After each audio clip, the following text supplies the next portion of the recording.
सर्वांना जय बाळूमामा. आजचा व्हिडिओ खास करून सहजच बनवलेला आहे. तर बघा, 2022 पासून श्री स्वामी समर्थ महाराजांच्या सेवेत आहे मी. आणि अगदी लहान होते, 4थी-5वी ला होते तेव्हापासून मी बाळूमामांच्या सेवेत आहे.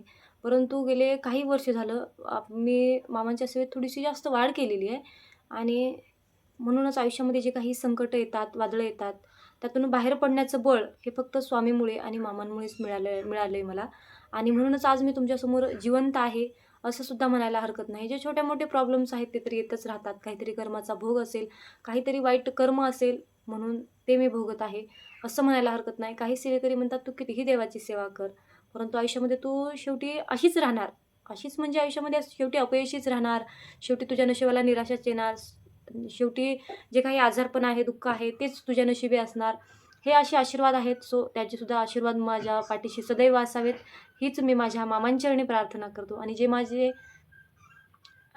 जे आशीर्वाद त्यांचेसुद्धा आहेत, त्यांचेसुद्धा आशीर्वाद माझ्या पाठीशी सदैव राहोत, हीच मी माझ्या मामांचरणी, स्वामींचरणी प्रार्थना करते. आणि जे माझे शुभचिंतक आहेत, जी माझी फॅमिली आहे, जी की माझ्यासाठी सदैव तत्पर असते, सदैव माझ्या चांगल्याचा, माझ्या भल्याचा, माझ्या आरोग्याचा, माझ्या सर्व चांगल्या गोष्टींचा विचार करते, माझ्या चांगल्या गोष्टींमध्ये त्यांना आनंद मिळतो. अशा भक्तांसाठी मी माझ्या मामांसमोर, स्वामींसमोर एकच प्रार्थना करते, की मामा, जे माझं भलं चिंततात, ज्यांना माझं चांगलं झालेलं, माझ्या आनंदात त्यांचा आनंद आहे, अशा सर्व भक्तांच्या माझ्या आधी त्यांच्या चांगल्या इच्छा पूर्ण करा. आता मी व्हिडिओ शूट करत आहे, त्याच्यामुळे मला हात जोडता येत नाही. त्यामुळे तुम्ही असं म्हणू नका, "इतकी निष्ठुर झालीस का? तू देवाला हातसुद्धा जोडू शकत नाहीत." तर ही प्रेग्नन्सीमध्ये बसल्यामुळे जास्त अशक्तपणा आणि हातापायाला मुंग्या असल्यामुळं मला सतत पाय लांब करून बसावं लागते. आणि त्यातल्या त्यात मी असा दोन्ही हाताने व्हिडिओ शूट करते. त्यामुळे मला तर काही ते जमणार नाही. तर माझ्या अगोदर माझ्या स्वामींनी, बाळूमामांनी तुमच्या सगळ्या इच्छा पूर्ण करावं.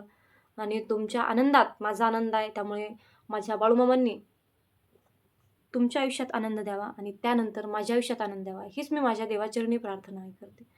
का तर इतके मला सगळेजण तुम्ही सपोर्ट करता का नाही, इतके करता, की मला थोडं जर काही झालं किंवा माझा व्हिडिओ जरी नाही आला, तर तुम्ही मला एवढी काळजीने विचारता, की "ताई तुला काय झालंय? तू बरी आहेस का? असं आहे का? तसं आहे का?" एवढं विचारणारं आयुष्यामध्ये कुणीच नाही. या कलियुगामध्ये तरी कुणीच नाही. आणि असे विचारतात, की "ताई पहिली मुलगी आहे तुला, तर एवढ्या दुःखातून, एवढ्या आजारातून तू आता म्हणजे तुला बाळ होतंय, तर तू मुलगा होण्यासाठी काहीतरी सेवा कर. तुला मुलगा व्हावा. तुला मुलगा व्हावा म्हणून आम्ही मामांकडे साकडं घालतो, हे करतो, ते करतो. तर तुम्ही बोललात हेच माझ्यासाठी पुरेसं आहे." का तर माझ्यासाठी मुलगा हवा आहे, की योग्य आहे, की मुलगी योग्य आहे? काय योग्य आहे हे आपल्या देवाला तर नक्कीच माहिती आहे. म्हणून जे देईल ते देव देईल. फक्त त्या देवाचरणी, त्या ब्रह्मांडाचरणी एकच विनंती आहे, की बाबा जे काही देशील ते सुखरूप दे, चांगलं दे. एवढंच माझं मागणं आहे. बाकी माझ्या देवाकडं माझं काहीच मागणं नाही. का तर माझ्यासाठी काय योग्य आहे हे माझ्या देवाला चांगलंच माहिती आहे. आपण माणूस आहोत, आपल्या अपेक्षा ह्या वाढत जातात. सो जी तुमची इच्छा आहे तीच माझी इच्छा असेल असं म्हणा हरकत नाही. परंतु माझ्यासाठी जे योग्य आहे तोच देव देईल. जे नशिबात आहे तेच मला मिळेल. म्हणून जास्त तरी काही अपेक्षा नाही. म्हणून जे काही होईल ते फक्त सुखरूप होऊ द्या.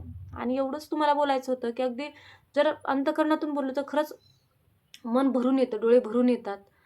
आपलं कुणीतरी आहे, असं मला वाटतं. का तर तुम्हाला माहिती आहे, की एका बाजूने मी पोरकी आहे. माझ्यावर जो हात असतो, जो बापाचा हात असतो, जो वडिलांचा, मायेचा हात असतो, ती सावली माझ्यावर नाही. आणि बाप कळायच्या वयातच बाप गमावलेली मुलगी मी आहे. म्हणून जे काही फॅमिली आहात, आधार आहे, तो फक्त तुमचाच आहे.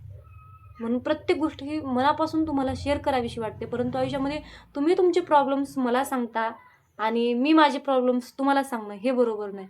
म्हणून मी कुणीतरी, भले मी लहान आहे, पण मी कुणीतरी मोठी, किंवा तुमचं मन हलकं करण्यासाठी तुम्ही तुमच्या प्रत्येक वेदना, प्रत्येक त्रास तुम्ही मला सांगता.